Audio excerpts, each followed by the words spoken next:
안녕하세요. 저는 서울 근교에서 정육식당을 하는 돌싱녀입니다. 저는 시모의 무시와 파렴치한 행동으로 혈압을 올리다 결국엔 남편의 외도까지 알게 되어 이혼을 하게 되었는데요.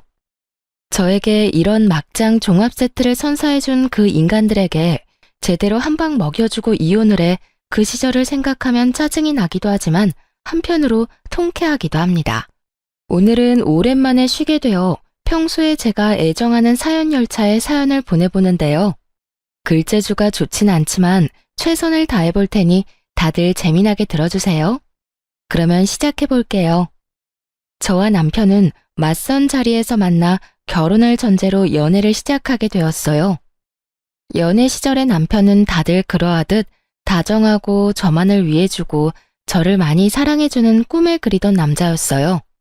이런 남자를 놓치고 싶지 않았고 남편이 결혼하자는 말에 조금의 고민도 없이 결혼까지 하게 되었습니다. 그 당시 시댁은 살아생전 시부가 벌어놓은 재산과 시모가 물려받은 재산으로 노후를 보내는 상황이었고 친정 부모님은 정육식당을 운영하고 있었어요. 전 그런 친정 부모님의 가게를 물려받기 위해 식당에서 함께 일을 하는 상태였고 남편은 시모의 자랑인 대기업에 다니던 중이었죠. 남편이 대기업에 다닌다고 한들 기가 죽거나 하진 않았어요. 그도 그랬던 것이 대기업이 좋다고는 하지만 한 달 벌이로만 따진다면 제가 더 많이 버는 편이었기에 굳이 제가 기까지 죽을 필요가 없었던 것이었죠. 공부도 남편 못지않게 빠지지 않을 만큼 했고요. 이런 저의 커리어를 남편 역시 존중해 주었고 남편과 저 사이엔 아무런 문제가 없었어요.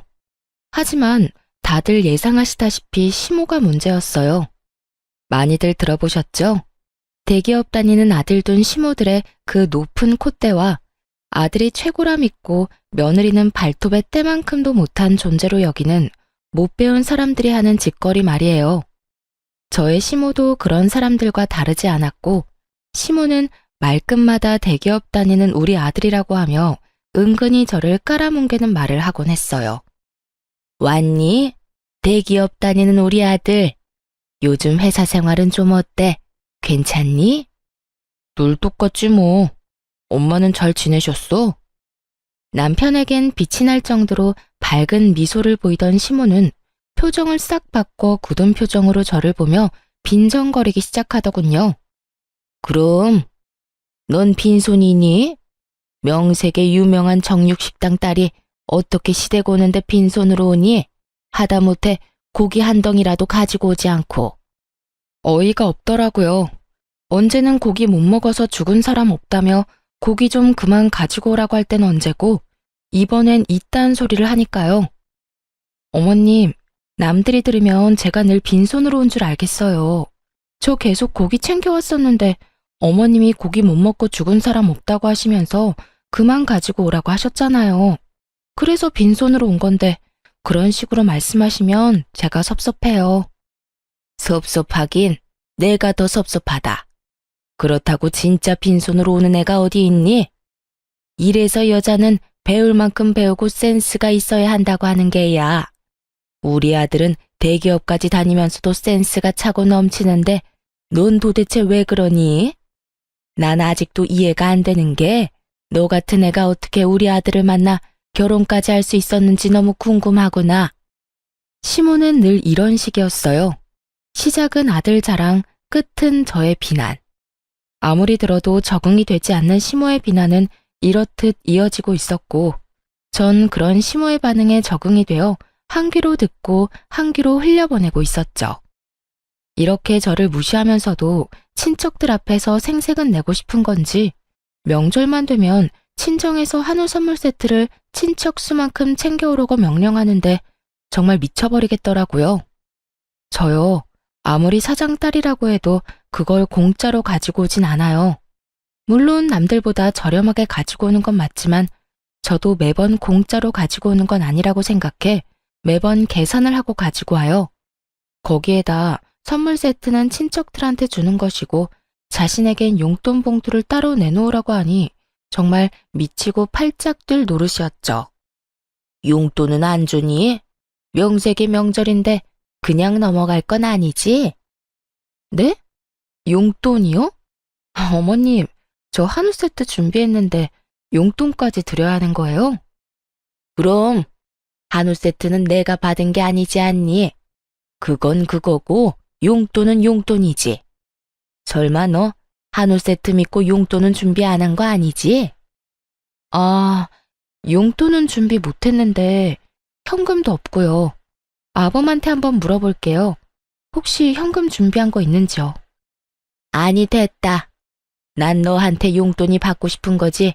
내 아들이 주는 용돈은 이때껏 많이 받았다.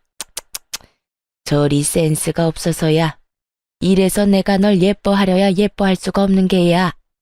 시모는 개념 없는 시모의 덕목을 고루 갖춘 사람이었고 그중 단원 최고는 남편의 돈만 아까워한다는 것이었습니다. 남편이 총각일 시절 시모에게 용돈을 따로 챙겨주지 않았다는 걸 들어 뻔히 다 아는데 저딴 말이나 하니 저 역시 시모가 곱게 보려야 볼 수 없는 상황이었죠. 시모만 생각하면 당장이라도 연을 끊든 이혼하든 뭐든 하고 싶은 심정이었지만 남편을 너무 사랑하기에 적당한 선까진 참고 지내고 있었어요. 이건 아니다 싶은 날엔 남편이 나서주기도 했고요. 그러던 어느 날 시모가 또 저에게 연락을 해 전화통화로까지 잔소리를 퍼붓자 남편이 도저히 안 되겠다 싶었는지 전화기를 빼앗아 들더라고요. 엄마, 이 사람한테 그러지 좀 마. 이 사람 대기업 다니는 나보다 돈 더 잘 번다고. 엄마 말대로면 이 사람이 날 모시고 살 게 아니라 내가 이 사람 모시고 살아야 하는 상황이니까. 제발 이 사람 식당에서 일한다고 그런 식으로 무시 좀 하지 마. 엄마 그럴 때마다 내가 더 민망하고 속상하단 말이야.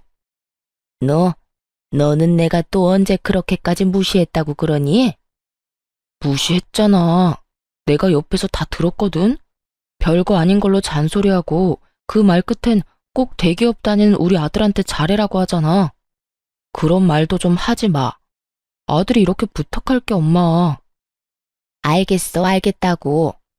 앞으로는 조심할 테니까 너도 그만 열내고 얼른 쉬려무나. 죽고 못 사는 남편이 나서 저렇게 이야기하니 시모는 다신 그러지 않겠다고 하며 전화를 끊더라고요. 언뜻 보면 참 잘된 일 같기도 했지만 결론만 말하자면 그렇지 않았어요. 남편은 시모가 저를 무시 못하게 하려고 한 모든 말들이 결국엔 나비 효과가 되어 저를 더욱 괴롭게 만들었으니까요. 다음날 시모는 부모님의 식당이 그 정도로 잘 된다는 것을 확인이라도 하고 싶었는지 친구 한 분과 식당으로 왔더라고요. 어머님, 여긴 어떻게 오셨어요? 지나가다가 생각나서 잠시 들러봤다. 점심시간 되고 해서 밥도 먹을 겸 해서 말이야. 그나저나 장사가 잘 되네. 점심시간이기도 하고 근처에서 행사가 있다나 봐요. 오늘은 유난히 손님이 많긴 하네요. 식사하시고 가실 거죠? 빈자리 편하신데 앉으세요. 제가 상 차려드릴게요. 그래. 오늘 일찍부터 나와서 설쳤더니 허기가 지네. 고기 좀 많이 내오거라. 좋은 부위로 골라서.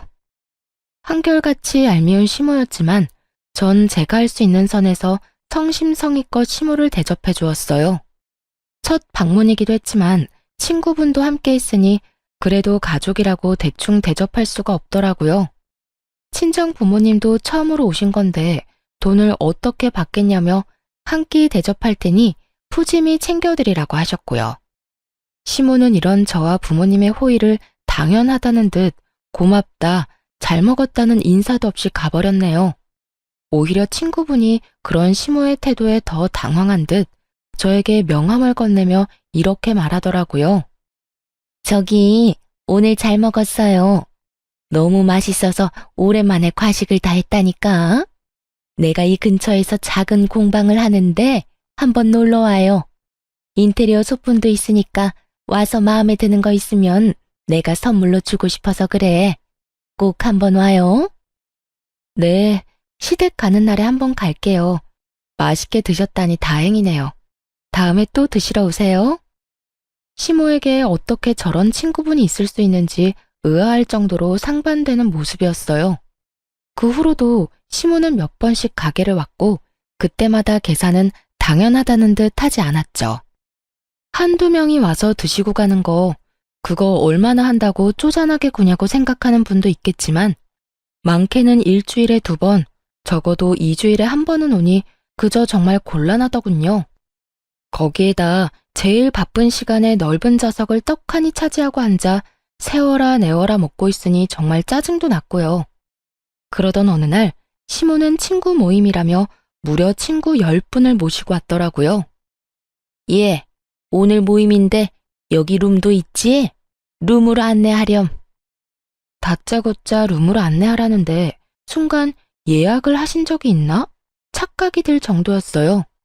전 혹시나 하는 마음에 예약 명단을 살펴보았고 시모의 이름이 없다는 사실을 확인했죠.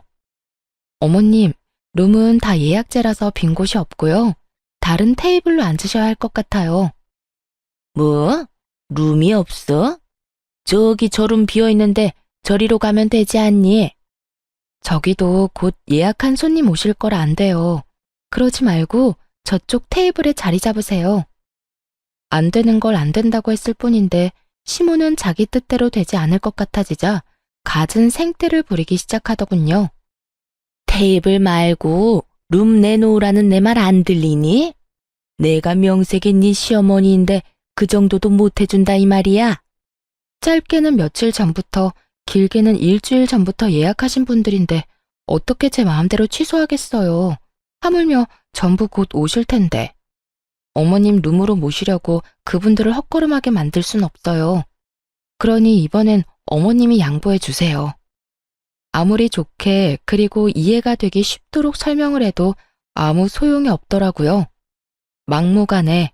시모는 이 단어를 단번에 떠올릴 만큼 그야말로 막무가내로 우겨댔으니까요. 내가 헛걸음하는 손님까지 신경 써야 하니? 난 무슨 일이 있어도 무조건 내 친구들이랑 룸에 들어가서 밥 먹어야 하겠으니까 잔말 말고 룸에다 세팅해놔. 시모는 난동에 가깝게 떼를 썼고 부모님마저도 난색을 보이며 시모를 설득했어요. 시모는 룸에 무슨 꿀이라도 발라놓은 사람처럼 친정 부모님에게도 무조건 룸만을 외치며 우겨대더라고요. 그쯤 되니 함께 오신 친구분들이 나서 시모를 말리기 시작하더군요. 그냥 테이블에 앉아도 되는데 너 오늘 왜 이래? 너 때문에 우리가 다 민망해. 그만 좀 해. 그래, 며느리 곤란한 거 안 보이니? 그깟 룸이 뭐라고 사돈가게에서 이러니? 너 요즘 이러면 네 아들 이혼남 된다. 그러니까 너 앞으로 이렇게 굴 거면 다신 우리 보고 여기 오자고 하지 마. 네 며느리한테 미안해서 고기도 안 넘어가겠어. 친구들의 만류에 시모는 그제야 입을 다물고 테이블로 가서 자리를 잡더군요. 여전히 저를 노려보고 있었고 돌아가실 때 당연하다는 듯 계산은 하지 않고 가더군요. 회비를 거두는 걸 서빙하며 분명 받는데도요. 그렇게 식사를 마치고 돌아간 시모가 저에게 어떻게 했을지 다들 상상되시나요? 시모는 그날 저녁 저에게 전화에 득달같이 퍼붓기 시작하더군요. 내가 오늘 너 때문에 얼마나 창피했다는 줄 아니? 그깟 룸 좀 내주는 게 뭐가 힘들다고 그걸 안 된다고 해서 그 난리를 만든 게야. 고기 맛도 특별하지도 않은 거 내가 소문내주려고 친구들 데리고 일부러 간 건데. 넌 어떻게 그런 날을 망신당하게 할 수가 있는 거냐고. 시모는 마치 다 저희 가게를 위해서 저를 생각해서 억지로 하는 수 없이 저희 가게를 온 것처럼 말하더라고요. 그 순간 전 참을 수 없는 화가 몰려왔고 이성의 끈이 끊기며 저대로 울분을 토해내기 시작했어요. 아니 어머님, 막말로 오늘 제가 뭘 그렇게 잘못했다고 이 난리세요? 어머님 예약하고 오신 것도 아니고 룸은 예약제인 거 다 아시잖아요. 몰랐다고 한들 제가 예약이 다 돼 있으니 안 된다고 말도 했고 그러면 어머님도 고집 꺾으시고 빈자리 앉으시면 되는 거였잖아요. 거기서 절대 싫다고 우긴 건 다름 아닌 어머님이었어요. 그것도 저희 친정부모님이 보는 데서 말이죠. 도대체 저희 친정을 얼마나 무시했으면 그런 행동을 하실 수가 있어요? 난 네 친정 무시한 적 없다. 그저 손님으로서 정당한 요구를 했을 뿐이다. 그 인원이 갔는데 예약이고 나발이고 룸을 내줘야 하는 건 당연한 거 아니니? 그래서 돈 벌겠어? 넌 오늘 단골이 될 뻔한 손님들을 다 놓친 거야. 아까 어머님이 내달라고 했던 룸 손님 수가 20명이었고요. 그보다 더 많은 손님도 다들 예약하고 오세요. 그리고 어머님은 손님 아니시잖아요. 매번 오실 때마다 계산도 안 하고 그냥 드시고 가시면서 손님은 무슨 손님인가요? 그것도 고맙다는 말 한마디도 안 하시면서요. 너 지금 내가 돈도 안 내고 음식이나 먹으러 가는 거지 취급하는 게야? 전 그렇게까지 말한 적 없는데 스스로 그렇게 느끼셨다면 어쩔 수 없죠. 그리고 말이 나왔으니까 하는 말인데 앞으로는 계산 좀 부탁드릴게요. 오실 때마다 제가 계산하고 있는데 어머님 덕분에 저흰 손가락 빨고 살게 생겼거든요. 그러면 들어가세요. 이렇게 전화를 끊어버리자 옆에서 가만히 듣고 있던 남편이 깜짝 놀라 저에게 무슨 일이냐며 물어오더군요. 이게 다 무슨 말이야? 엄마가 당신 가게에 갔었어? 언제? 얼마나 갔길래? 아, 정말. 어머님 때문에 스트레스 받아서 미치겠어. 어머님, 당신이 내가 당신보다 돈 더 잘 번다는 이야기 들은 바로 다음 날부터 가게까지 찾아오기 시작하더니 많이 올 때는 일주일에 2번씩 올 때도 있다니까. 뭐? 일주일에 2번? 그래, 그것뿐인 줄 알아? 계산 안 하는 건 기본이고 오늘은 친구분들 우르르 끌고 오셔선 예약된 룸 안 내준다고 가게에서 난동까지 피우시더라니까. 오죽했으면 친구분들이 어머님께 뭐라고 하시더라니까. 그 광경을 우리 엄마 아빠도 다 보고 계셨고. 대충 상상되지? 우리 엄마 아빠가 보든 말든 나한테 막 뭐라고 하시면서 생떼 부리기 시작하는데 우리 부모님이 얼마나 속상하셨을 거야. 딸이 그런 취급이나 당하는 걸 두 눈으로 다 보셨으니. 남편은 많이 놀란 듯 쉽사리 말을 꺼내지 못하고 있더라고요. 아무래도 자신의 엄마가 그딴 개념 없는 짓을 하고 있었다는 사실을 도저히 믿을 수가 없는 것 같기도 했고, 그게 사실이라고 한들 섣불리 저에게 어떤 말로 사과를 전해야 할지 감도 오지 않을 만큼 미안해하는 것이 느껴졌어요. 남편은 아무 말도 하지 않고 한참 생각에 빠져 있더라고요. 그러더니 제 손을 감싸주더니 제 눈을 보며 이렇게 말했어요. 여보, 일단 내가 엄마를 대신해서 사과할게. 미안해. 정말 미안해. 진심이야. 앞으로 또 이런 일 있으면 나한테 당장 말해줘. 아니, 엄마가 다시 한번 당신 식당에 오면 바로 나한테 연락해줘. 내가 나서서 해결해 줄 테니까. 그렇게까지 하진 않아도 돼. 괜히 당신이 나섰다가 불난집에 부채질만 하는 꼴이 될 수도 있어. 그래도 말이라도 그렇게 해주니까 나 많이 위로가 된다. 든든하네, 우리 남편. 그러면 내가 엄마 기분 상하지 않게 잘 말해볼게. 우리 엄마 그래도 내 말은 잘 들어주니까 내가 좋게 잘 이야기하면 괜찮을 거야. 그 정도는 괜찮지? 그러면 좋게 잘 이야기해줘. 고마워. 남편은 호언장담한 것처럼 시모에게 잘 설명을 한 듯 했고 그 덕분인지 한동안은 조용하더라고요. 그 조용함이 반성의 의미가 아닌 폭풍 전야였다는 것은 미처 몰랐던 것이었습니다. 제가 너무나도 안일했고 멍청하기 짝이 없는 크나큰 착각에 빠져 있었던 것이죠. 그 사건의 시작은 시모의 전화로부터 시작되었어요. 예, 너희 가게 통으로 예약할 수 있니? 통으로요? 전체를 빌리시겠단 말씀 맞으시죠? 그래, 이번에 동창회가 있는데 다른 식당 좋은 일 시켜줄 필요 뭐가 있니? 며느리가 식당을 하는데. 그래서 내가 예약한다고 큰소리 치긴 했는데 아무래도 인원수만큼 예약하는 것보다 아예 가게 전체를 빌리는 게 더 좋을 것 같아서 말이다. 그렇긴 한데 그날은 이미 예약한 손님들이 계셔서 그건 힘들 것 같아요. 그냥 인원수대로 예약하시면 가능할 것 같은데 어떻게 하실래요? 그래? 그러면 그냥 인원수대로 해주렴. 아쉽지만 어쩌겠어. 어차피 쓰는 돈 우리 며느리 가게에서 쓰는 게 맞지. 네, 그러면 예약해 둘게요. 신경 써주셔서 감사해요. 별소리를 다 해. 나도 네 말 듣고 생각 많이 해봤는데 아무래도 내가 미안한 부분이 있더구나. 사돈한테 미안하기도 하고. 그래서 이번에 너희 가게로 가는 거니까 너도 이참에 나한테 쌓인 거 있으면 다 풀거라. 알겠지? 이렇게까지 말하니 저는 아무런 의심도 하지 않고 예약을 해주게 되었어요. 다른 사람도 아닌 시모가 화해의 손길을 내민다고 생각했기에 저 역시 이 기회에 그간 묵혔던 나쁜 감정을 털어내고 앞으로 잘 지내봐야겠다는 마음을 먹기도 했었고요. 시간은 흘러 시모가 예약한 날이 되었고 점심시간 예약이라 오는 손님들을 다 돌려보내며 미리 장사가 불가하다는 사실까지 SNS에 알린 상황이었죠. 전 절반이 넘는 테이블에 기본 세팅을 시작했어요. 기본 세팅이라 해도 밑반찬부터 쌈거리, 불판 준비, 찌개거리도 주방에 세팅이 완료된 상태였죠. 시간이 점점 흐르고 있었고 기다리는 시모는 오지 않더라고요.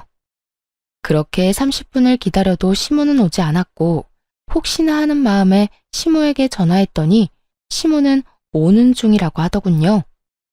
어머님, 오시고 계시죠? 아무 연락이 없으셔서 전화드려봤어요. 그럼 다 모여서 간다고 이제 출발했어.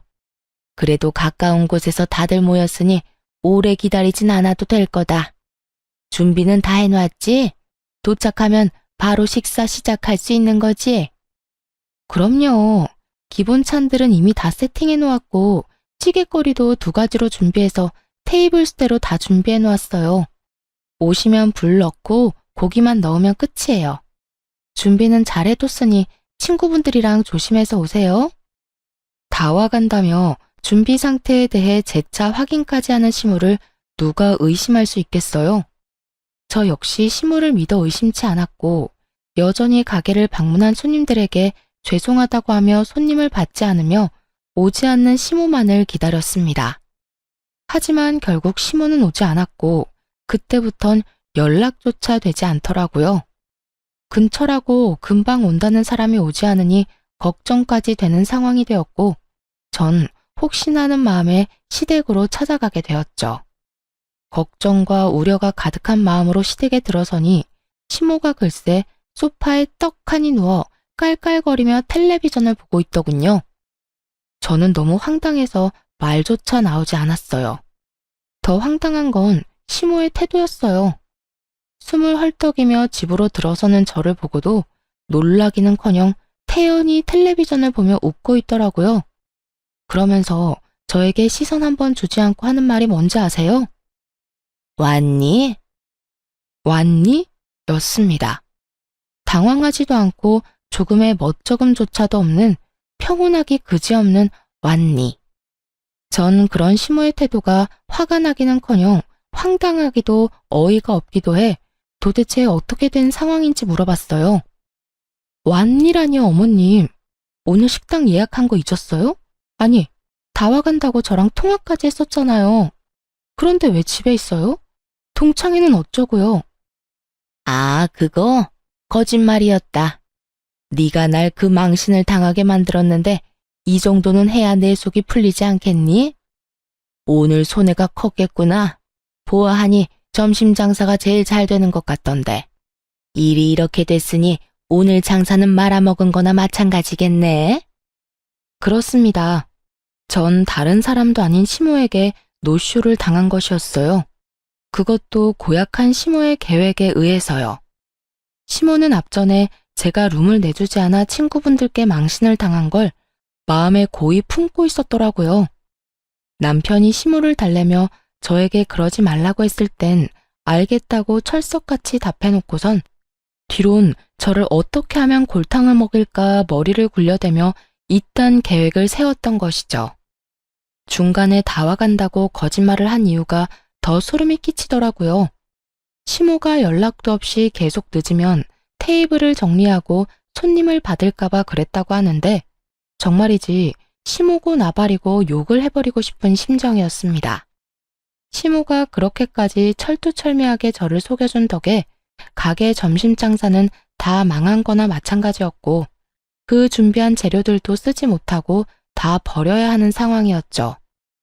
그러게 그날 내 말대로 순순히 룸 내줬으면 이런 일도 일어나지 않았을 텐데 넌 잠자는 사자의 코털을 건드렸어. 어디 감히 식당에서 일하는 주제에 시험이 물을 먹여? 그것도 내 친구들이 다 보는 앞에서. 내가 그동안 분해서 발도 못 뻗고 잤단 이 말이야. 오늘부턴 덕분에 발 뻗고 잘 수 있겠어. 네가 멍청하게 속아주는 바람에 내가 속이 다 시원하거든. 시모의 고약한 웃음소리는 저의 귀에 그대로 꽂혀버렸고 전 시모에게 소리를 질러버렸어요. 이게 뭐 하는 짓이에요? 제가 뭘 잘못했다고 이딴 짓까지 하냐고요? 아니, 어머님 입장에서 화가 난다고 한들 이건 아니죠. 어떻게 제 가게도 아닌 친정 부모님 가게에 피해를 줄 수 있냐고요. 다른 사람도 아닌 사돈인 어머님이요. 시모는 제가 화를 내든 소리를 지르든 상관없다는 듯 여전히 통쾌하다는 듯 깔깔거리며 웃고 있었고 그 순간 제 연락을 받은 남편이 시모를 찾기 위해 시댁으로 들어오더군요. 뭐야? 엄마 집에 있었어? 오늘 집사람 가게 예약했다면서 여기 있으면 어떡해. 연락도 안 되고. 집사람이랑 나랑 얼마나 걱정했다는 줄 알아?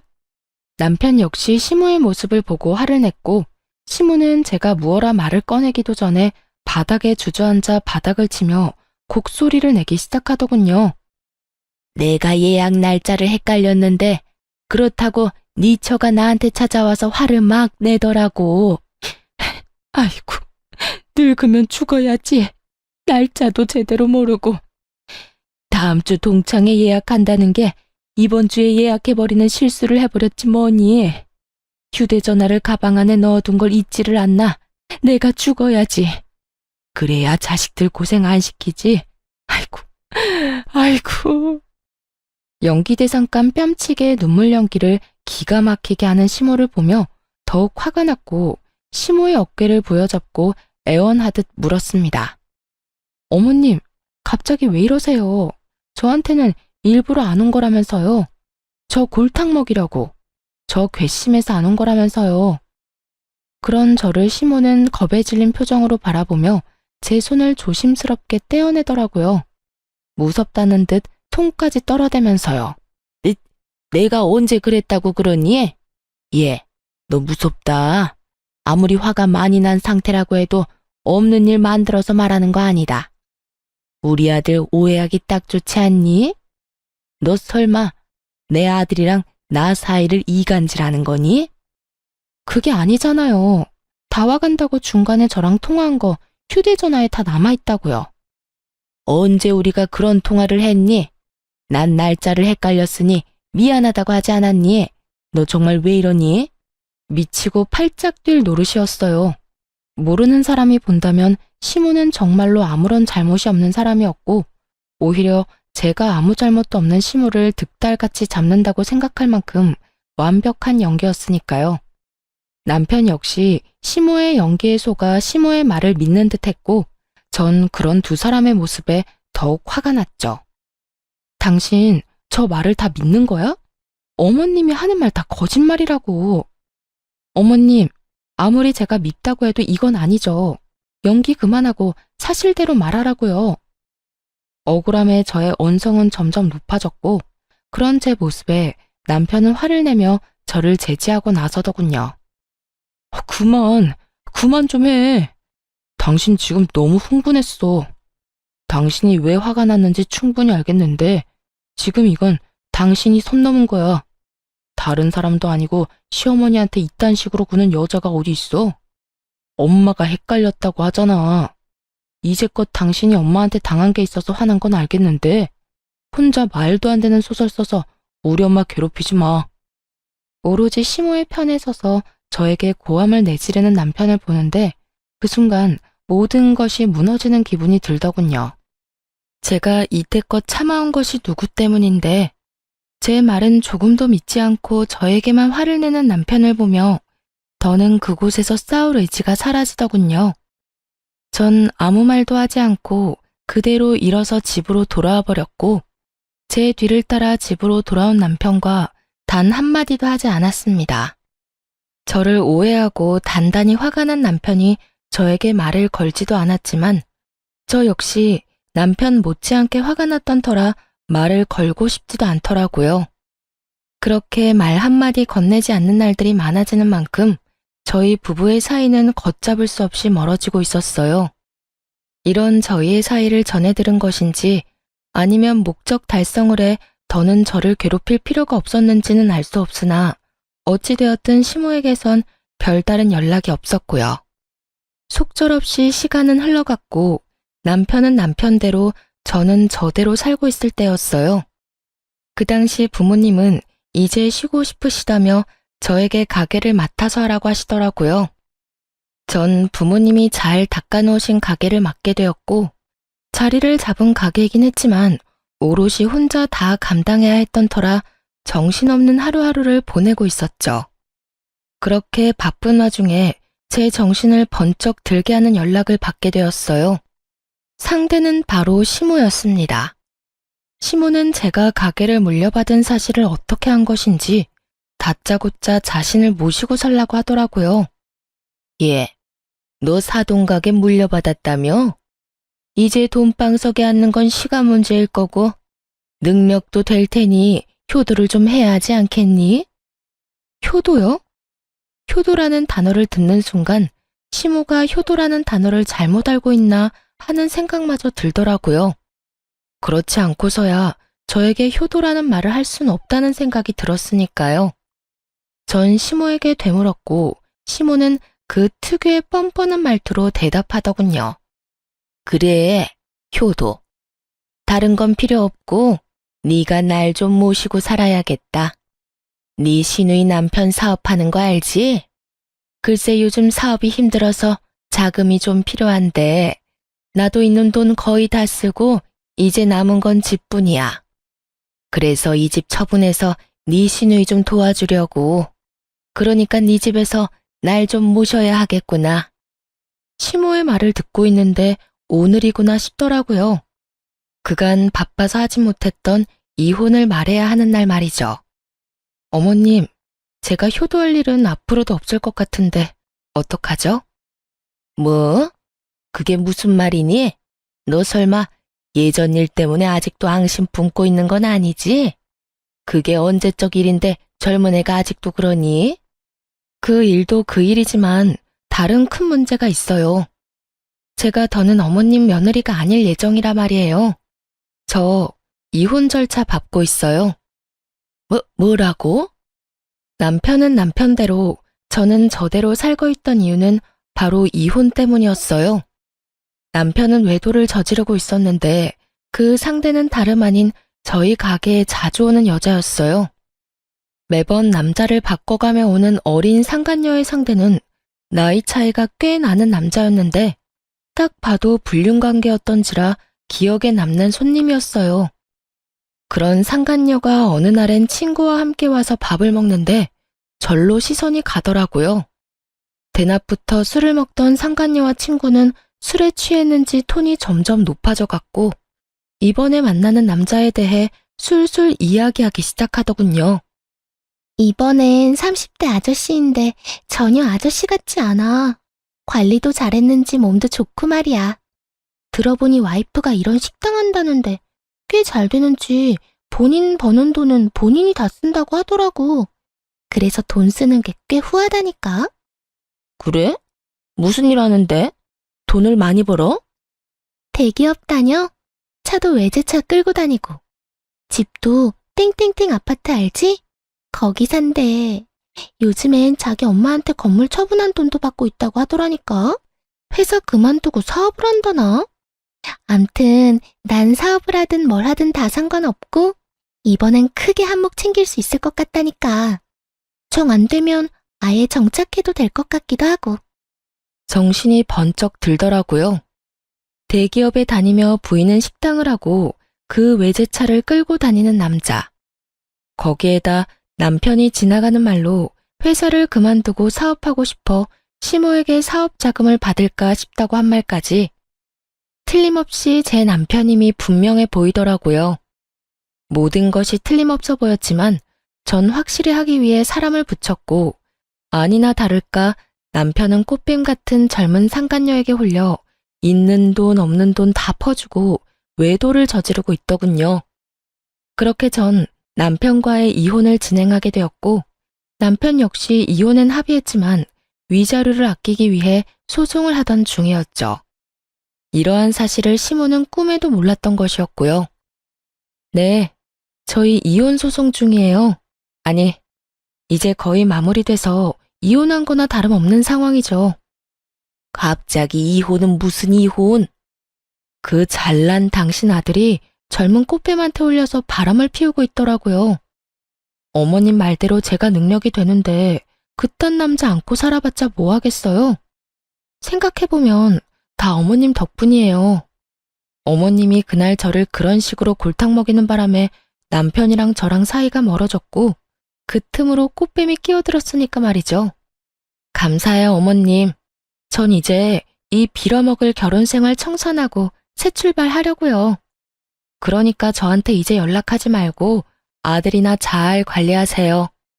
들어보니 지금 살고 있는 집만 남은 이유가 아들한테 다 투자한다고 그렇게 됐던데 그 돈으로 정말 사업하고 있다고 생각하세요?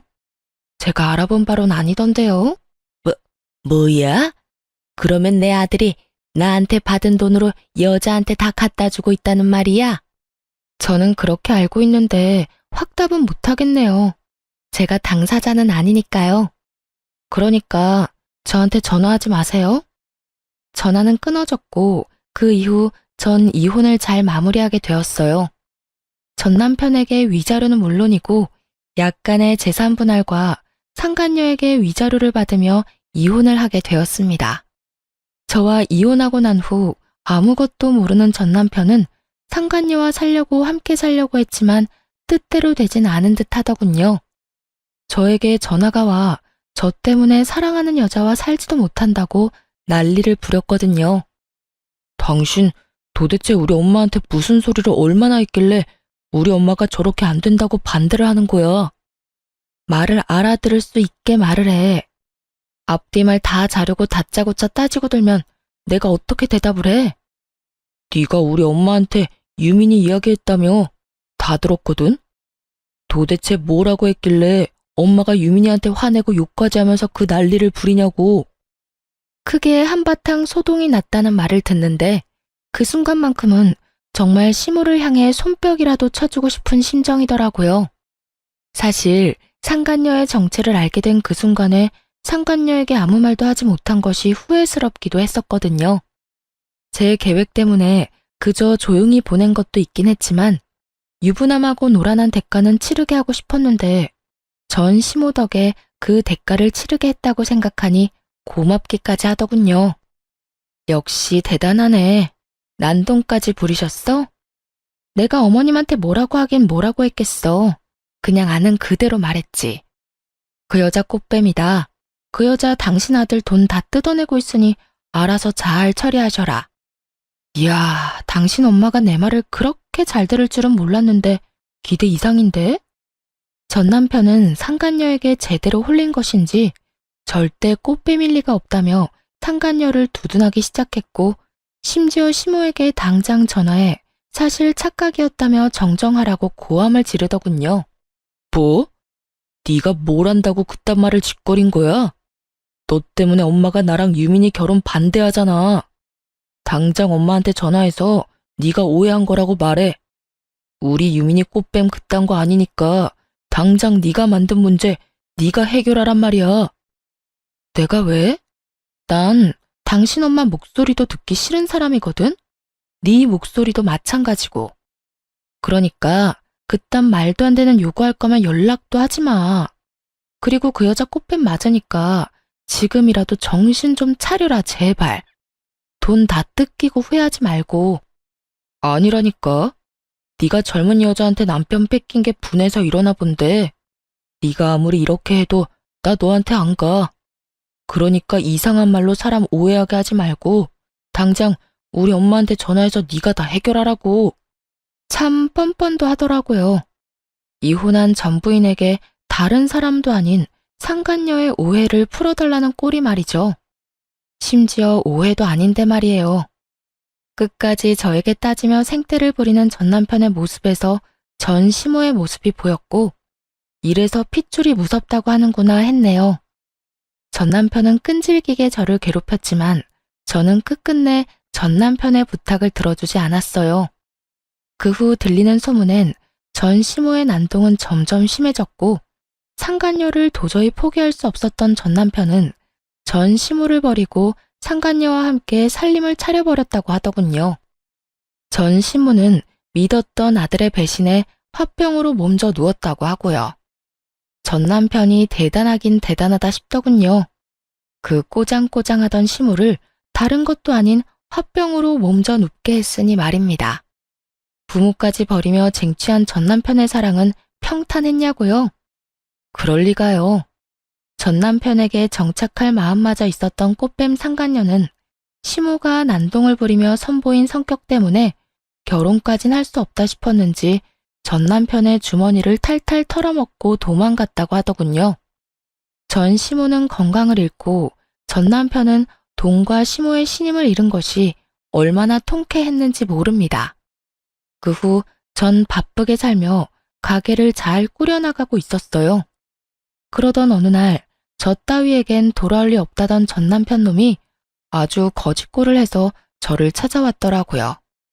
쭈뼛쭈뼛 주변 눈치를 살피며 제 앞으로 다가와 살포시 무릎을 꿇더군요. 여보, 내가 당신한테 너무 큰 상처를 줬지? 그때 난 정신이 나간 상태였어. 속이려고 작정하고 붙은 꽃뱀한테 홀려서 미친 상태였다고. 그래서 당신이 나한테 얼마나 소중한 존재인지 잊고 이혼까지 해버렸어. 나 진짜 후회해. 당신같이 좋은 여자 놓친 거 너무 후회하고 있어. 우리 정말 좋았잖아. 우리 엄마 일 있기 전까진 크게 싸운 적도 없었고 서로 배려하면서 의지도 많이 하고 다 기억나지? 우리가 얼마나 많이 사랑했는지 말이야. 우리 그때로 다시 돌아가면 안 될까? 나 그때가 너무 그리워. 너무 절절해서 눈물이 다 날 지경이었어요. 언제는 꽃뱀인 상간녀 감싸고 도느라 입이 다 마르게 저에게 화를 내더니 다 잃고 난 뒤 제 앞에 엎으려 비는 꼴이라니 너무 절절하지 않나요? 그토록 절절한 고백에 대답조차 하지 않고 한심하게 쳐다만 보고 있었죠. 그러니 전 남편은 그런 제 눈치를 살피며 안절부절 못하고 있더군요. 그 꼴도 얼마나 보기가 싫은지. 어떻게 해야 다신 찾아오지 않을까 얼마나 생각하고 또 생각했나 모릅니다. 제가 이런 생각에 빠진 동안에도 전 남편은 쉴 새 없이 저를 설득하려 애썼고 결국 마지막까지 미뤘던 경찰에 신고를 해버렸네요. 그 뒤로도 전 남편은 저를 찾아와 애절하게 매달리더군요. 여보, 제발 다시 한 번만 생각해줘. 내가 얼마나 후회가 깊으면 나 싫다고 경찰에 신고한 당신한테 몇 번이고 다시 찾아와서 이렇게 매달리겠어. 후회가 깊긴 하겠지. 상간녀한테 속아서 돈 다 뜯겼지. 그딴 상간녀랑 행복해보겠다고 부모까지 버리는 바람에 비빌 언덕도 사라졌지. 그러니까 남은 사람은 나뿐이지 않겠어? 그런 거 절대로 아니야. 난 정말로 당신한테 미련이 남아서 이러는 거라고.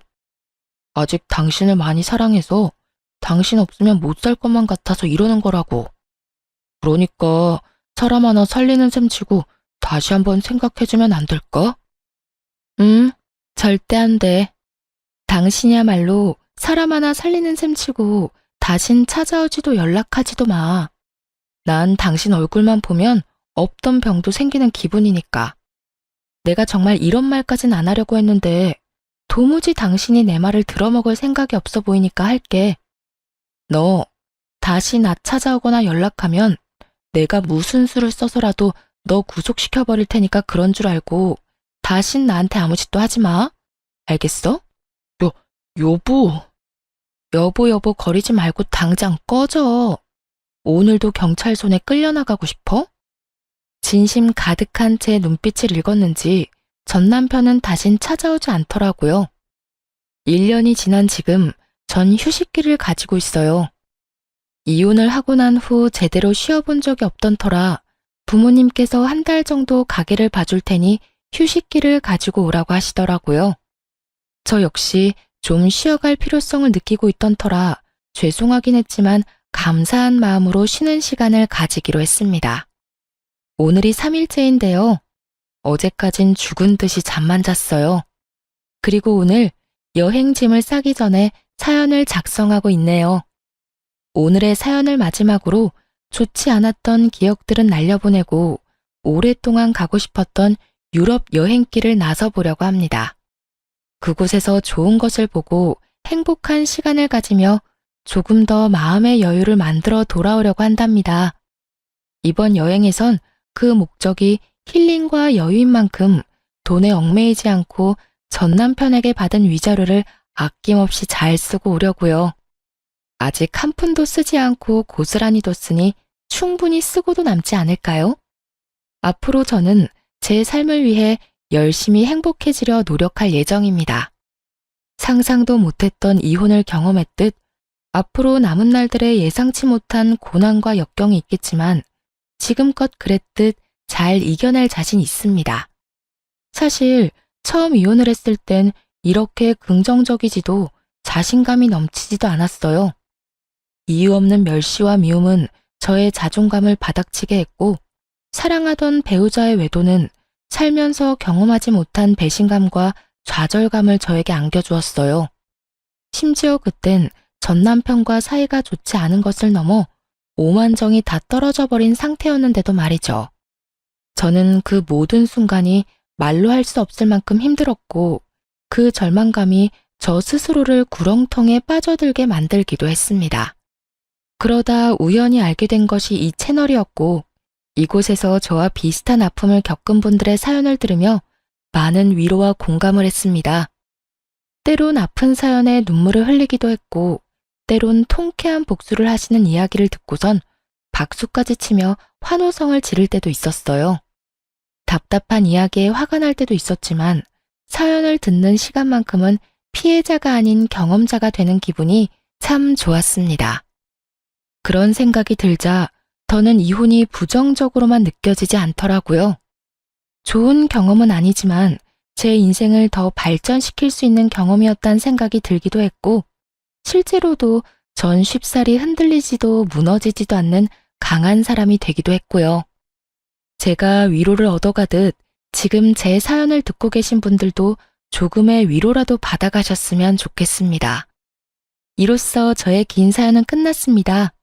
제 사연을 들어주신 모든 분 감사합니다.